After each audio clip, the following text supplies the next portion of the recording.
Здравейте! Пробата започна в леко дъждовно време и с леко подозрително отношение от страна на птичките. Но веднъж, щом я харесаха, новата смесна хранилка в парка стана техния любимец. От дума на дума стана най-търсената стока, чак до моменти се сбиваха за нея. Или поне се опитваха, гонейки се. От този експеримент, освен че се уверих, че смеската ми е най-добрата опция за тях, направих още две заключения. Едното е, че при силен дъжд птичките могат да се хранят спокойно от тези хранилки. Дори и падналите на земята семенца биват изядени, естествено преди съвсем да се намокрят. Второто ми наблюдение беше, че към хранилките ми 2 седмици по-късно се присъединиха още един вид птички.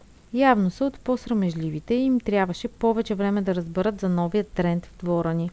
Или иска ми се да вярвам, моята нова храна ги е привлякла. И сега, след като се убедих коя храна се котира най-добре, следващата ми стъпка е да захраня и градските птички с нея. Няма да се излагам да правя проби в големия град, пробва се пред малка публика в селския двор. Скоро ще сложа хранилка и там, в парка. Очаквайте включване!